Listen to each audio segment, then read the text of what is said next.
Life aboard a United States aircraft carrier unfolds within a self-contained environment that combines the functions of an airbase, an industrial plant, a command center, and a residential complex, all confined within a steel hull operating far from shore. These ships serve under the authority of the United States Navy and are designed not only to project power, but to sustain human operations continuously for months at sea. Modern carriers of the Nimitz-class aircraft carrier and the newer Gerald R. Ford-class aircraft carrier typically deploy with a ship's company of more than 3,000 sailors, augmented by an embarked air wing that brings the total population to well over 5,000. For those who live aboard them, the carrier becomes an all-encompassing world governed by routine, regulation, and the constant awareness that the ship's mission never pauses. The first aspect of this environment most sailors must adapt to is the physical limitation of space. Aircraft carriers are enormous by naval standards, yet when divided among thousands of personnel, every square meter is carefully allocated. Berthing compartments are designed for efficiency rather than comfort, with rows of metal racks stacked vertically to maximize capacity. Enlisted sailors usually share these compartments with dozens of others, sleeping in close proximity, with only a curtain separating their personal space from the aisle. Storage is minimal, forcing sailors to organize uniforms, personal items, and equipment within a few small lockers or drawers. Over time, sailors learn to live with what they can carry and maintain, understanding that excess possessions quickly become a burden. The environment within berthing areas reflects the operational nature of the ship. Lighting is controlled centrally and adjusted according to ship-wide schedules rather than individual preference, reinforcing the idea that personal routines must yield to collective needs. Ventilation systems run constantly, producing a low, steady noise that blends with the vibrations of the ship's machinery. Sailors quickly acclimate to sleeping through sound and motion, developing a tolerance that would seem unusual on land. Privacy is limited, and courtesy becomes a practical necessity, as small conflicts can escalate rapidly in confined spaces where people live and work together continuously. Officer accommodations differ in scale but not in principle. Junior officers typically share compact staterooms, while senior officers may have private quarters, though these remain functional rather than luxurious. The design emphasizes accessibility and readiness, ensuring that personnel can reach their duty stations quickly. Across all ranks, personal space is secondary to operational efficiency, reinforcing the shared understanding that the ship exists first as a tool of national policy and defense. Daily life aboard the carrier is structured around watchstanding and work assignments rather than a traditional day-night cycle. The ship operates on a continuous 24-hour schedule, and sailors may be required to work, stand watch, or attend training at any hour.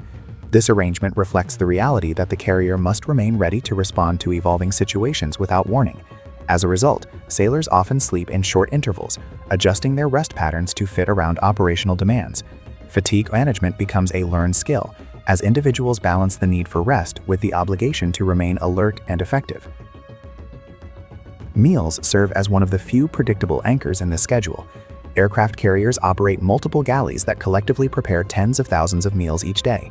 Food service functions continuously, with staggered meal periods designed to accommodate rotating watches and shift work. Menus are planned well in advance, balancing nutritional requirements with the limitations of storage and resupply. While meals are generally filling and sufficient, the repetition inherent in long deployments becomes noticeable, and special occasions such as holidays are marked by enhanced menus intended to boost morale. Eating is often brief and utilitarian as sailors quickly return to their duties. Workspaces aboard the carrier reflect the ship's complexity and scale. Below the flight deck, engineering spaces house nuclear reactors, propulsion systems, electrical distribution networks, and water purification plants that allow the ship to operate independently for extended periods. These areas are tightly controlled and maintained by specialized crews who monitor systems around the clock. The work is demanding, often conducted in high temperatures and noisy conditions, and requires sustained attention to detail. Errors in these spaces can have serious consequences, reinforcing the culture of precision and accountability. Elsewhere, maintenance and support spaces enable the carrier's aviation mission. Workshops repair aircraft components, electronics, and mechanical systems, while supply departments manage vast inventories of parts, fuel, and consumables. Administrative offices handle personnel management, logistics coordination, and operational planning. Each department functions as part of a larger system, and sailors quickly learn how their specific roles connect to the ship's overall effectiveness. This interconnectedness reinforces a sense of purpose, as even routine tasks contribute to sustained operations at sea. The flight deck represents the most visible and intense expression of carrier life.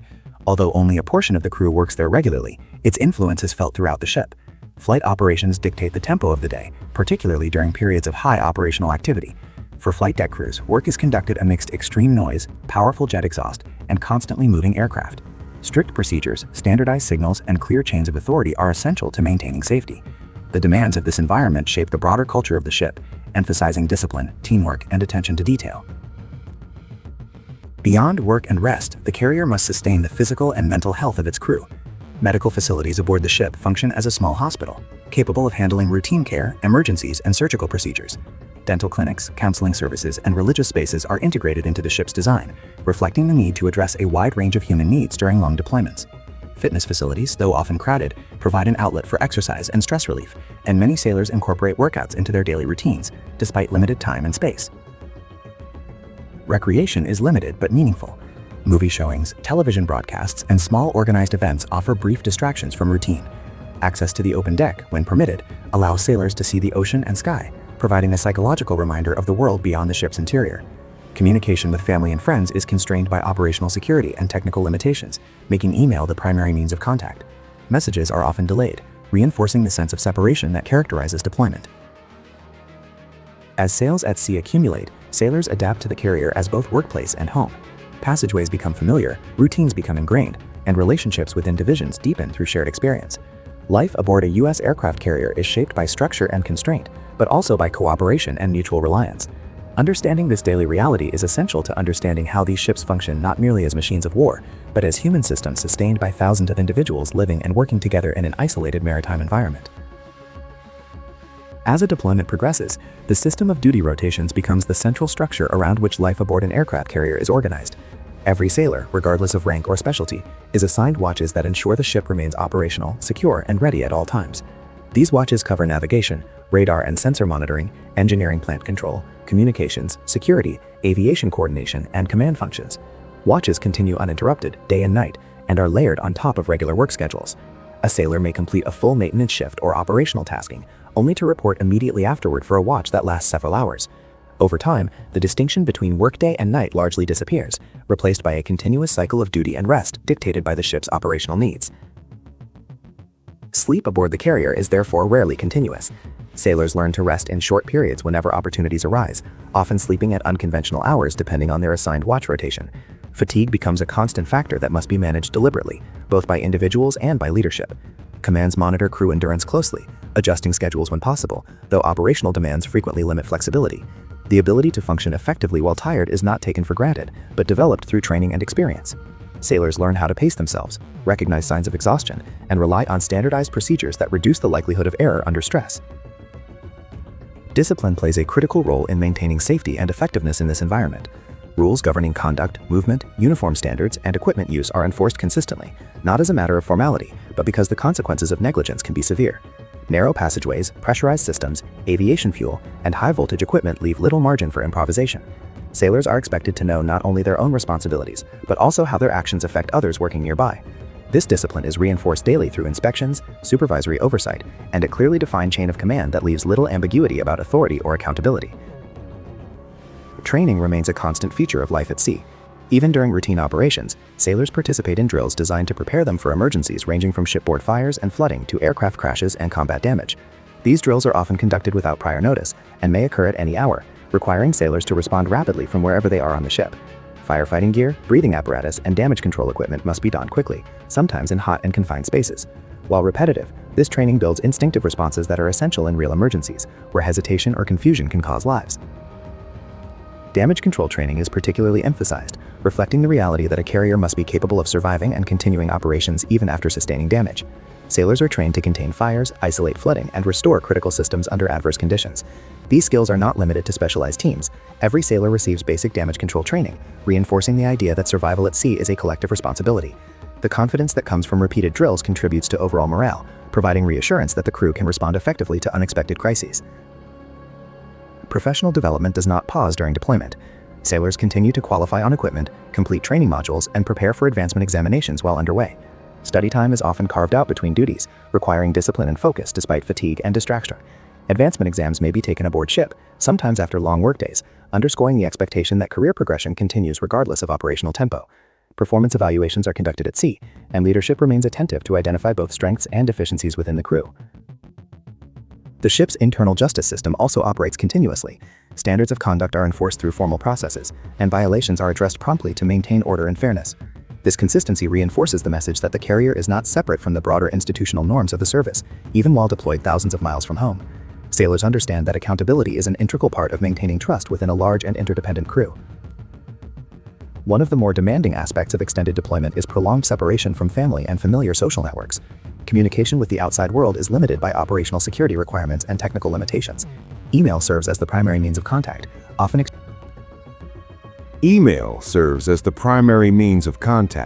often exchanged asynchronously due to time differences and limited access. Phone calls are rare and typically brief. Sailors may receive important personal news without the ability to respond immediately or offer direct support, a reality that requires emotional resilience and self-control. Within this environment, divisions and work centers often become surrogate families. Sailors rely on one another not only for professional support, but for emotional stability. Informal conversations, shared routines, and mutual assistance help mitigate stress and isolation. Leadership at all levels plays a crucial role in monitoring morale, recognizing signs of burnout, and fostering a climate where sailors feel supported despite the inherent pressures of deployment. Physical fitness is emphasized as both a readiness requirement and a coping mechanism. Aircraft carriers contain multiple fitness spaces, though access is limited by crowding and operational schedules. Many sailors incorporate exercise into their daily routines, using workouts to maintain physical health and relieve stress. Running on treadmills while the ship moves, lifting weights in compact gyms, or participating in organized fitness challenges provides a sense of normalcy and personal progress in an otherwise constrained environment. Opportunities for personal time are limited but valued. Sailors may watch movies, read, or listen to music during off hours, often using headphones to create a small sense of personal space. Religious services, counseling, and chaplain-led programs offer structured opportunities for reflection and support. Even brief moments spent topside, observing the sea and sky, can provide psychological relief, reminding sailors of the larger world beyond the ship's steel interior. As deployment extends into later months, fatigue and routine coexist with growing experience and confidence. Sailors become more efficient in their roles, anticipate operational demands, and rely increasingly on established teamwork.